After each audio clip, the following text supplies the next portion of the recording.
E o povo de Deus diz: amém. Hosana nas maiores alturas.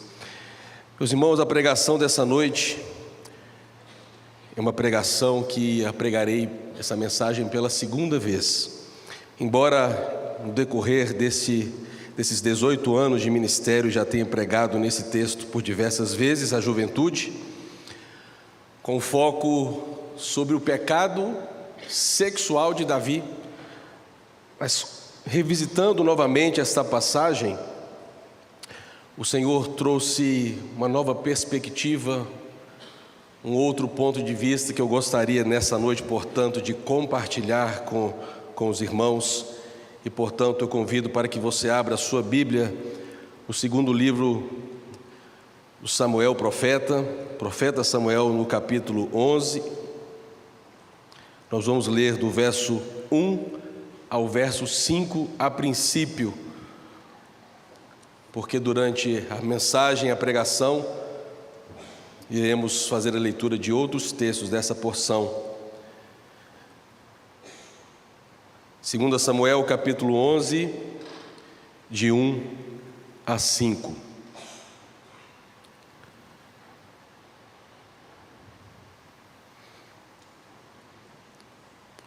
Convido você para que juntamente comigo faça essa leitura do verso 1 ao verso 5. Vamos juntos? Decorrido um ano, no tempo em que os reis costumavam sair para a guerra, enviou Davi a Joabe e seus servos com ele e a todo o Israel, que destruíram os filhos de Amon e sitiaram Rabá. Porém, Davi ficou em Jerusalém.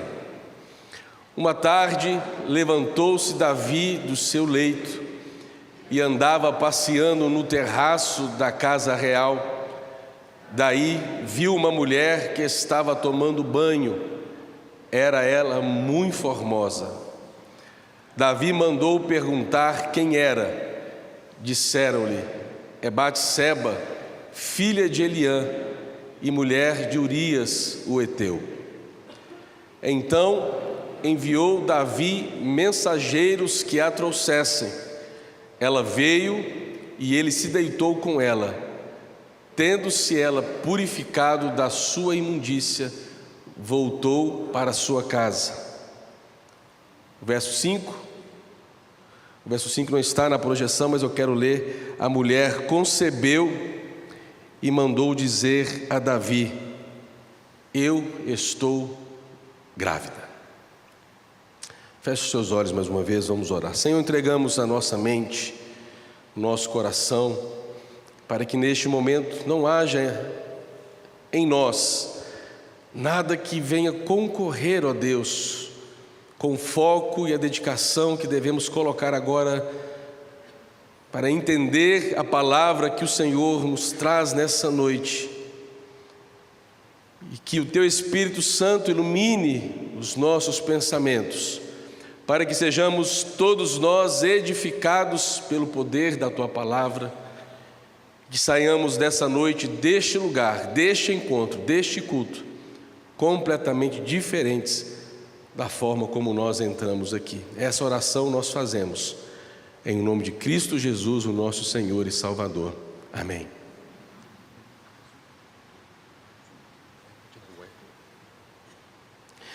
Hoje pela manhã na pregação, a abordagem foi sobre o Salmo 32, que eu falei pela manhã que alguns estudiosos acreditam ser o Salmo 32, um salmo onde Davi, que escreveu aquele salmo, estava pedindo ao Senhor perdão, graça, misericórdia após este ato, este pecado que ele havia cometido contra Urias, o mandando matar, e contra Batseba, este adultério. De qualquer forma, essa pregação nessa noite, que nos fala sobre amores, medos e redenção, porque amor e medo eu creio que são das principais forças que regem, que governam sobre nós. Podemos usar a força do amor para construir, podemos usar a força do amor para quebrar barreiras, muros de separação, podemos usar a força do amor para construir pontes, mas talvez possamos utilizar também a força do amor de maneira errada, atendendo tão somente para as nossas paixões, o nosso egoísmo, o nosso desejo, a nossa vontade. Da mesma forma, o medo. Conversando com uma criança essa semana, que precisava de uma ajuda na apresentação de um trabalho, e a mãe falou: pastor, será que o Shelby poderia conversar com ela? O Shelby é um personagem, e aí eu fiz uma videochamada com ela. E eu disse: você está com medo dessa apresentação? Ela: eu acho que as crianças não vão me entender. Aí eu falei: eu estou entendendo tudo que você está me dizendo.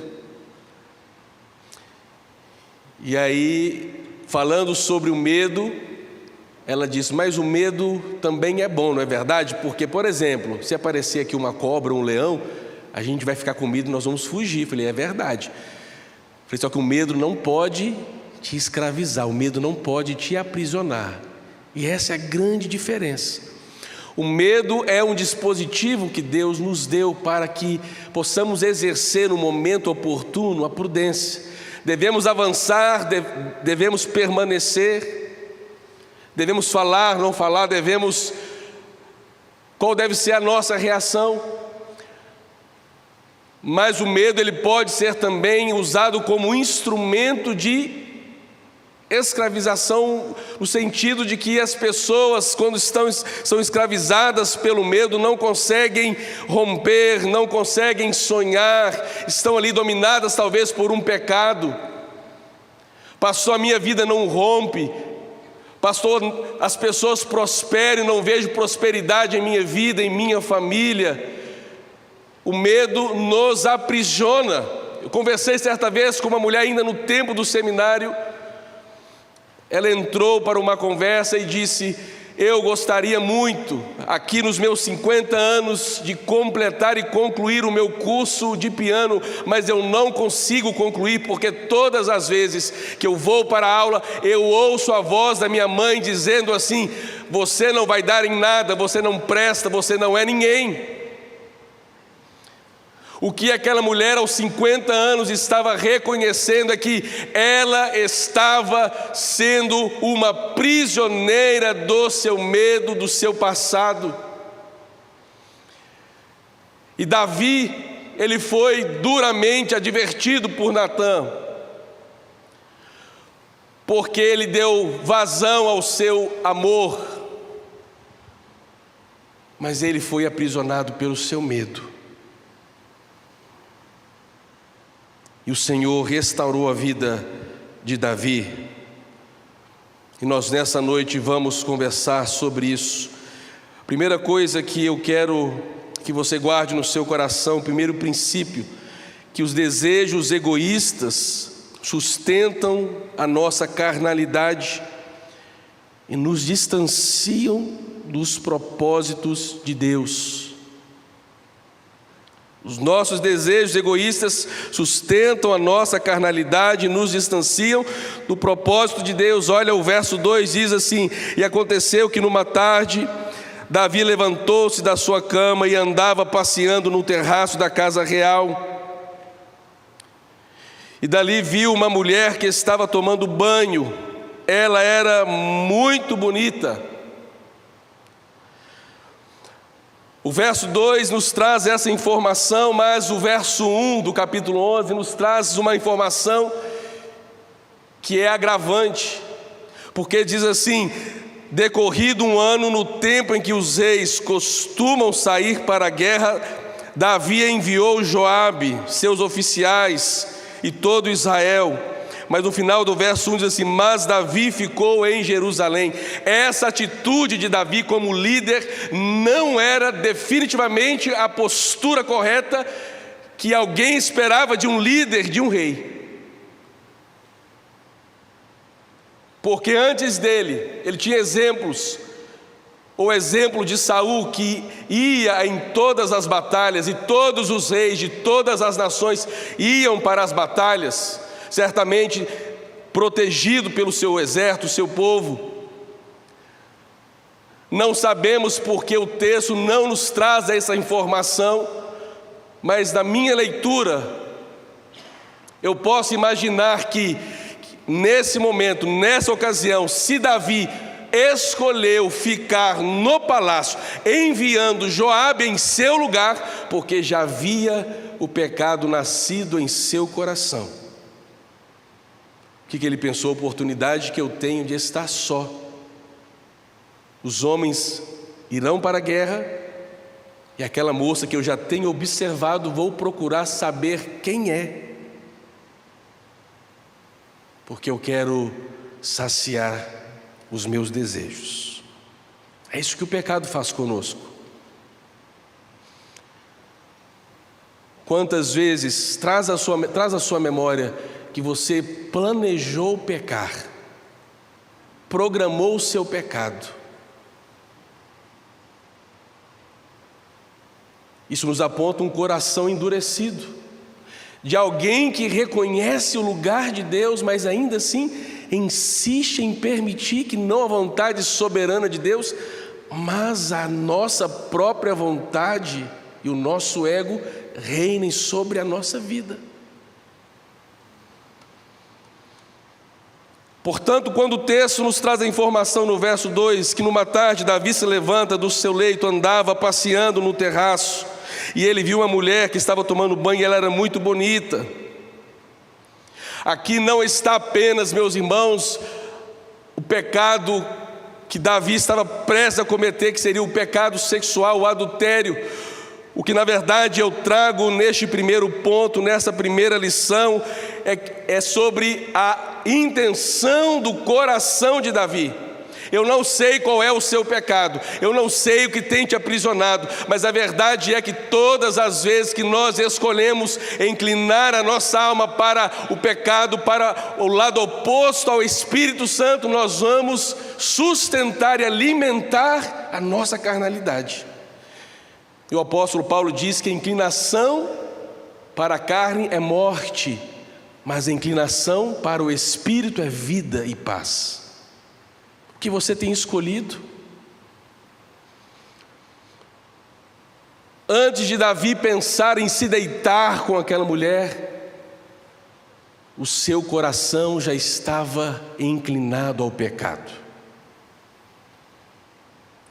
Precisamos ter esse devido cuidado em nossa vida. O amor que Davi tinha por Batseba não era puro, não era santo. Essa informação, quando traz aqui que Davi olha para aquela mulher e ela era muito bonita, Davi não está olhando para a beleza interior daquela mulher, mas ele está olhando e sendo provocado pela sedução. E o pecado provoca isso em nossa vida.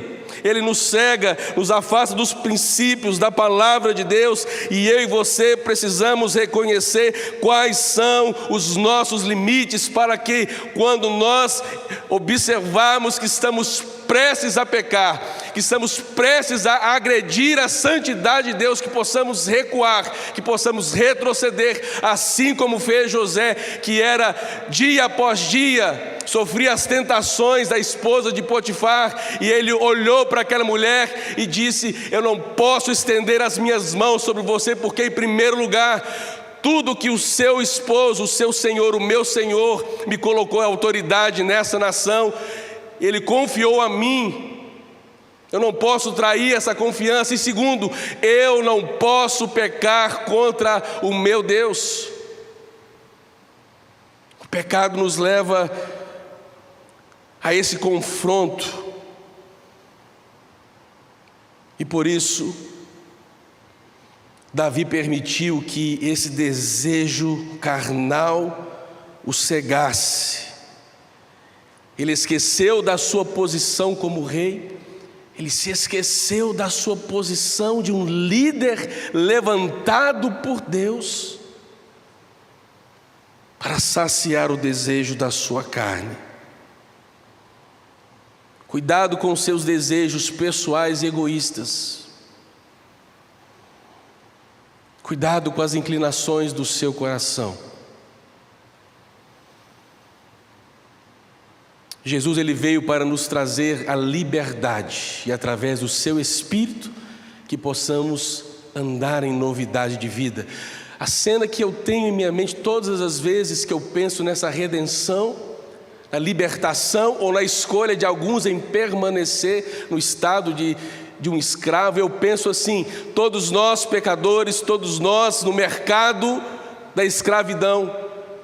Um dia Jesus chega e ele conversa com aquele comerciante e diz: eu estou disposto a pagar um preço por essas pessoas. Quais as pessoas? Todas as pessoas. Então Jesus, ele paga o preço pelo homem pecador, por cada um de nós. E a partir daquele momento, a cena que vem em minha mente é Jesus chegando com a chave em suas mãos, e ele abre a cela, e ele abre as algemas, e ele arranca os grilhões e as algemas e as correntes, e diz assim: a porta está aberta, a liberdade chegou, vocês podem viver em novidade de vida. Muitos saem por aquela porta para nunca mais voltar. Outras pessoas insistem em permanecer naquele mesmo estado, porque acostumaram com aquela vida. Foi a mesma coisa que aconteceu com o povo de Israel. Lembra no deserto, questionando Moisés: você nos tirou do Egito para que venhamos a morrer aqui no deserto? E eles começaram a murmurar dizendo: o alho do Egito é melhor, a cebola do Egito é melhor, lá nós tínhamos comida, fartura. Mas quando eles pensam no prazer da alimentação, se esquecem que lá eles tinham alimentação, a porção diária, mas eram escravos. Há pessoas que estão se contentando com as migalhas que o diabo oferece, que o inferno oferece. Mas diz: pastor, minha vida é tão boa. Mas eu pergunto: como está as suas mãos? Você está livre? Você está sem correntes? Cuidado com as inclinações do seu coração. Segunda coisa que nós aprendemos: zele pela verdade. Encare o seu erro, encare o seu pecado com coragem. O verso 14 e o verso 15. Nós vamos fazer a leitura desses versos. Vamos juntos, 14 e 15. Pela manhã, Davi escreveu uma carta a Joabe e a mandou por Urias. Nesta carta escreveu o seguinte: ponham Urias na linha de frente, onde o combate for mais intenso, depois deixe-no sozinho para que seja ferido e morra. Todo homem conhecedor das estratégias de uma guerra sabe que a linha de frente é o pior lugar para se estar. Naquela posição, na linha de frente, os homens mais valentes, com maior habilidade de batalha, serão colocados, para que eles deem o seu melhor, tudo de si, tentando preservar o exército, os homens que vêm atrás. E Davi tentando cobrir o seu pecado, porque o que aconteceu? Davi se deita com a mulher. No verso 5 ela manda dizer: diga ao rei que eu estou grávida. Urias volta da batalha para trazer informações, e Davi tenta fazer com que o esposo dessa mulher volte para casa, para que ele pudesse deitar com ela. Uma forma que Davi estava tentando fazer para esconder, omitir o seu pecado, dizendo: se eu conseguir fazer com que Urias volte para sua casa e tenha uma noite belíssima de amor com Batseba, ele vai acreditar que aquele filho é dele. Mas Urias era um homem zeloso, temente ao seu rei e a Deus, e quando Davi faz essa proposta para que ele fosse para sua casa encontrar a sua mulher, ele diz: meu senhor, eu não vou pisar os pés na minha casa, porque os homens de guerra não têm aonde dormir no campo de batalha. Eu não sou melhor do que eles, vou ficar do lado de fora.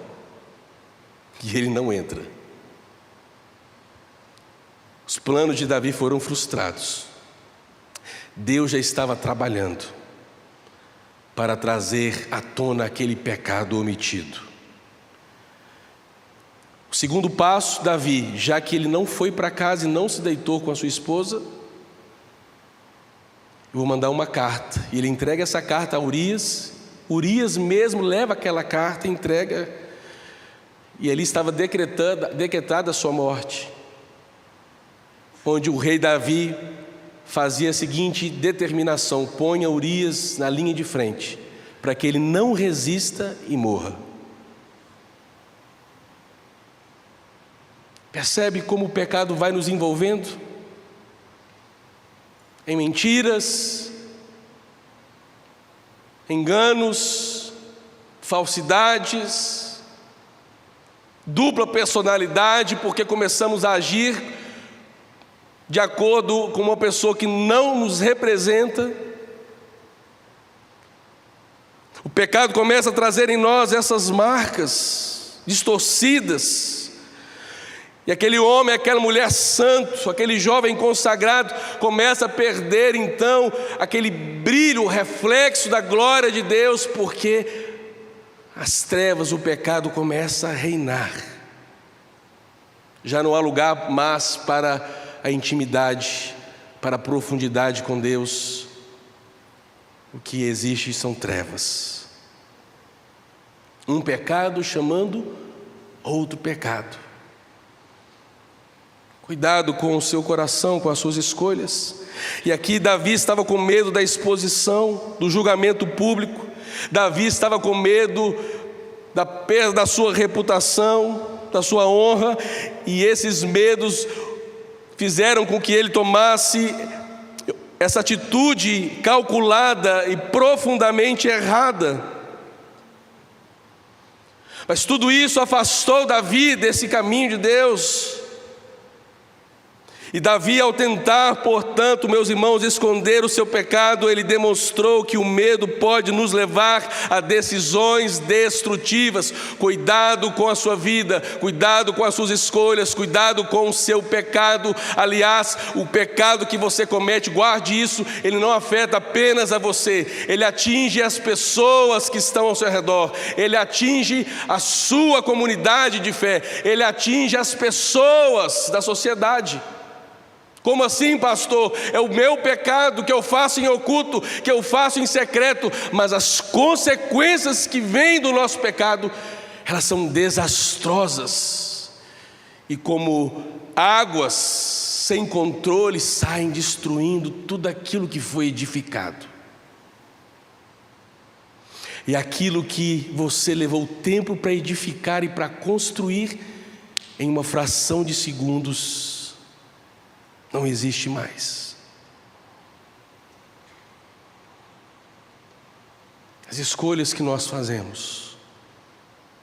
Aqui nesse momento, eu tenho a certeza que Davi, ele desejava voltar atrás, mas ele estava envolvido nesse pecado. Essa lição, meus irmãos, aqui nesse ponto 2, nos destaca a importância de zelarmos pela verdade, mesmo quando nós erramos. Sejamos honestos, sejamos verdadeiros, porque o temor de nós sermos expostos não pode ser maior do que o nosso compromisso, a integridade que nós temos diante de Deus. Vamos valorizar pela verdade, zelar pela verdade. Davi estava fugindo da verdade porque ele queria manter a sua posição, não ser envergonhado. Mas cuidado que o seu pecado, daqui a pouco ele será descoberto e a vergonha poderá ser ainda maior.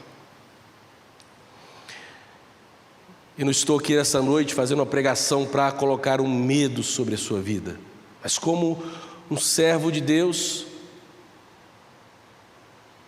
nessa pregação eu tenho esse dever de nos exortar nessa noite a uma vida de santidade, para que aonde abundou o pecado possa superabundar a graça de Deus. Uma terceira lição que nós aprendemos ainda é que as consequências elas são inevitáveis e o impacto vai além de nós. O verso 11 nos traz a seguinte informação: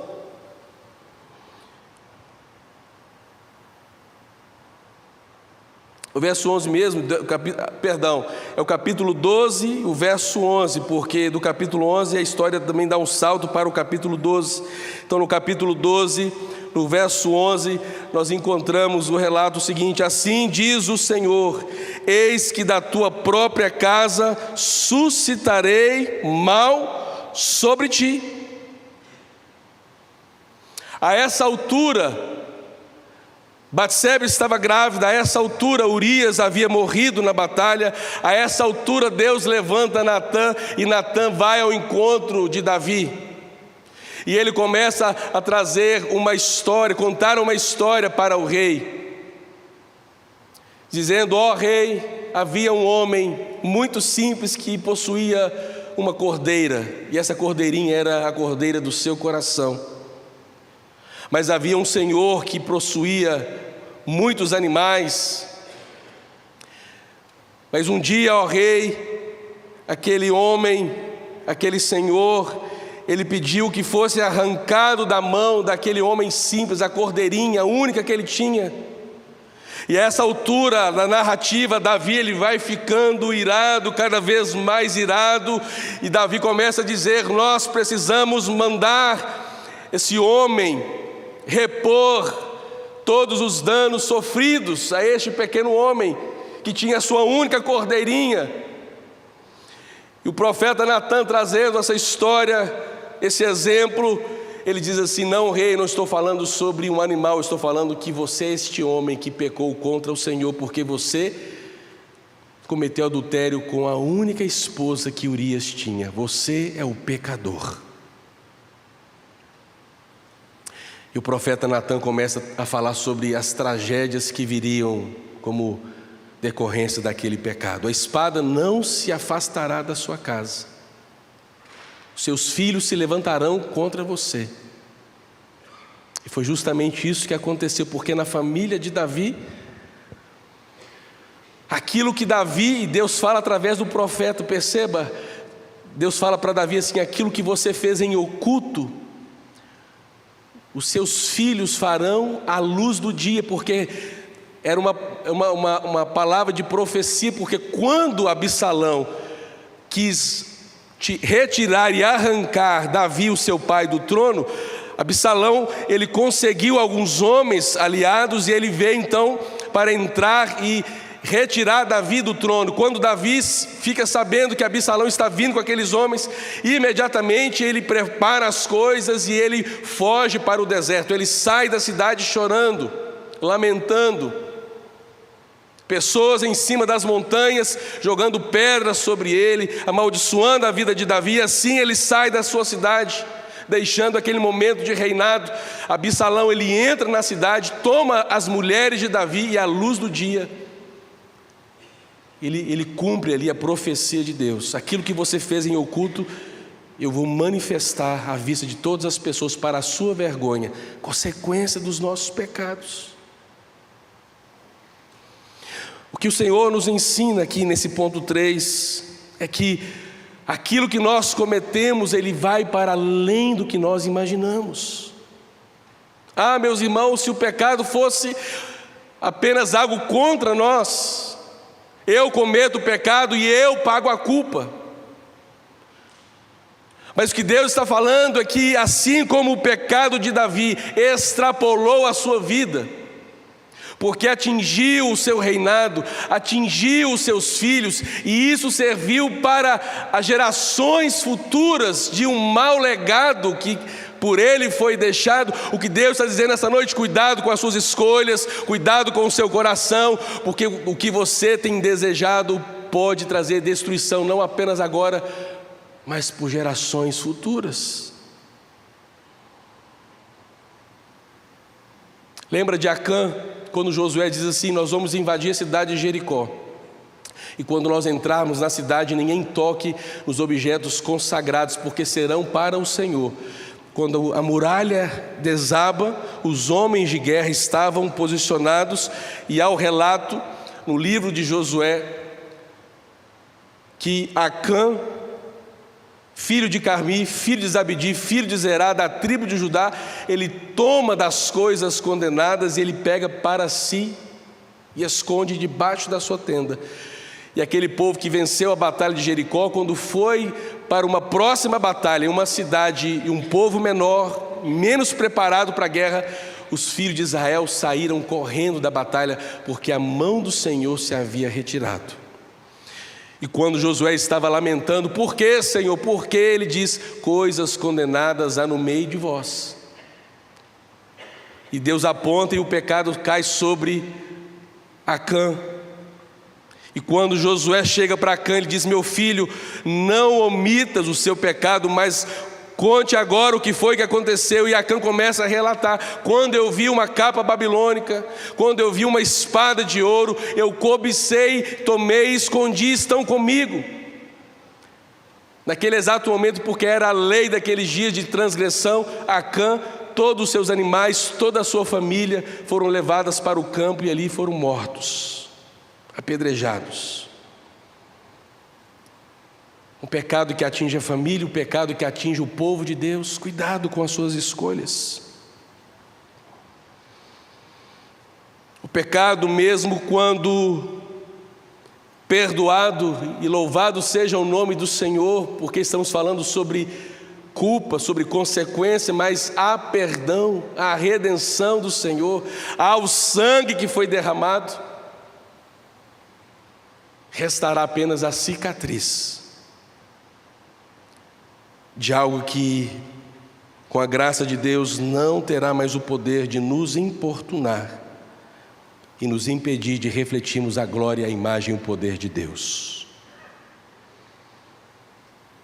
Cuidado com o seu coração. O arrependimento é essencial, como falei pela manhã, mas lembre-se de que ele não vai eliminar as consequências naturais das nossas escolhas. E por fim, escolha o arrependimento, colha redenção. Escolha o arrependimento, colha redenção. No capítulo 12, no verso 13, nós temos essa informação. Então Davi disse a Natã: pequei contra o Senhor. E Natã respondeu: também o Senhor perdoou o seu pecado, você não morrerá. Deus não estava trazendo uma palavra apenas de uma preservação do corpo físico de Davi. Deus está falando da preservação da sua alma. Davi, eu ouvi o seu choro, eu ouvi o seu arrependimento, eu vou preservar ainda um remanescente, você não morrerá. E essa é a graça de Deus derramada sobre nós, porque esse conceito bíblico da redenção está profundamente ligado com a ideia de alguém que é resgatado, de alguém que foi comprado, de alguém que foi liberto, de alguém que pode andar em novidade de vida. E Deus se apresenta agora a Davi, mesmo ele não tendo dignidade, não sendo merecedor do perdão e do amor de Deus e da sua misericórdia. Ele diz: Davi, você merece, mas você não morrerá. Nessa noite o Senhor nos aponta a sua fidelidade e nos diz essa noite: eu conheço o seu coração, as suas intenções, mas eu tenho um caminho sobre o modo excelente, um caminho de vida, de paz, de restauração, alegria na minha presença. E essa redenção do Senhor é o caminho que nós precisamos escolher, porque a redenção envolve a ação de Deus em restaurar uma pessoa, restaurar um pecador e colocar aquela pessoa novamente em uma posição de graça e reconciliação com Ele. O filho pródigo, ele chega em sua casa descalço, Ele sai como um filho e volta como um indigente. Ele sai com suas sandálias e volta sem nada nos pés. Ele sai com o seu anel de honra e volta absolutamente vazio, esgotado, moído. E ele diz: Pai, eu pequei contra o céu e pequei contra ti, não sou mais digno de ser chamado teu filho. Por favor, me trata como um dos seus servos, dos seus empregados. E qual é a resposta do pai gracioso? Por favor, tragam depressa a melhor roupa. Por favor, tragam também as sandálias, porque a sandália significa que aquele filho não era mais um escravo, porque naqueles dias quem andava descalço com os pés no pó eram os escravos. O pai está dizendo: eu devolvo você um lugar na minha casa. O pai pede de volta o anel, porque o anel significa honra. Aquele menino que volta como indigente, o pai está dizendo para ele: agora você volta a ser o meu filho, tudo que eu tenho é teu.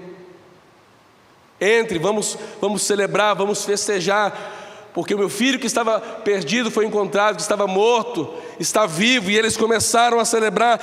Essa é a redenção de Deus, meus irmãos, aleluia, louvado seja o nome do Senhor, porque apesar dos nossos pecados, apesar das nossas transgressões, ainda há um lugar preparado para nós. O amor de Deus dura para sempre. Você pode dizer comigo essa verdade? O amor de Deus dura para sempre. E quando Davi faz a confissão do seu pecado, ele abre então, ele escancara essas portas da redenção, com arrependimento genuíno e verdadeiro. E o Salmo 51 é a prova do arrependimento genuíno que Davi experimentou.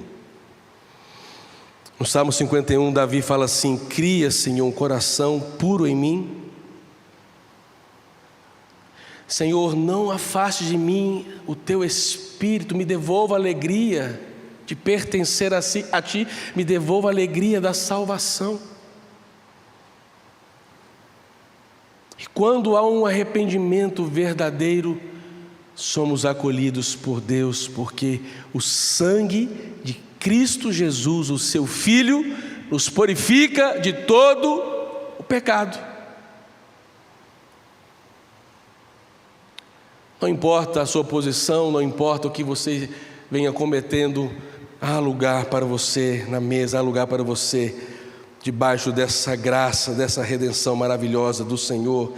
Uma nova chance, uma nova chance. Certa vez eu li em uma das histórias de Thomas Edison produzindo um protótipo da lâmpada, e aí ele reuniu algumas pessoas, autoridades da cidade, e pediu a um dos seus alunos que pegassem numa sala aquela caixa e trouxessem a lâmpada. Aquele aluno veio na ansiedade, ele tropeça e a lâmpada cai no chão. Projeto de meses, talvez de anos, estava perdido. Aquele encontro foi marcado em um momento no futuro. Novamente as autoridades estavam ali, e aquele aluno, para a surpresa de todos, Thomas pediu para que o mesmo aluno pudesse pegar a lâmpada e trazer. Talvez se fosse você ou eu falaria: jamais eu vou permitir que esse rapaz ponha sequer as mãos, nem olhe. Por favor, não olhe para a lâmpada, porque só de você olhar, lembra daquela vez? Nós somos assim. Gostamos de ressaltar, de acusar. E como Deus faz? Você está arrependido, meu filho? Eu dou a você uma nova chance de recomeçar. É o que Deus fez com Davi, é o que Deus está disposto e pronto para fazer hoje nessa noite em nossas vidas, para que aonde abundou o pecado possa superabundar a graça de Deus. Fique de pé no seu lugar.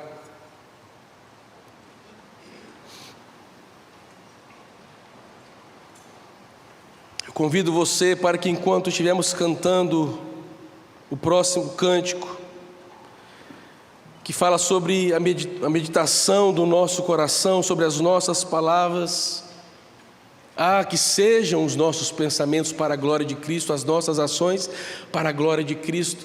Se você precisa nessa noite de salvação, se você precisa nessa noite de reconciliação, ou se você simplesmente precisa reconhecer uma falha, uma falta, uma transgressão, há perdão, a graça, a misericórdia sobre a sua vida nessa noite. Cantemos, aproveitemos para refletir sobre essa palavra e que essa palavra ainda continue no decorrer dessa semana, florescendo em nossa vida, florescendo em nosso coração, nos apontando o caminho da eternidade, da santidade diante de Deus.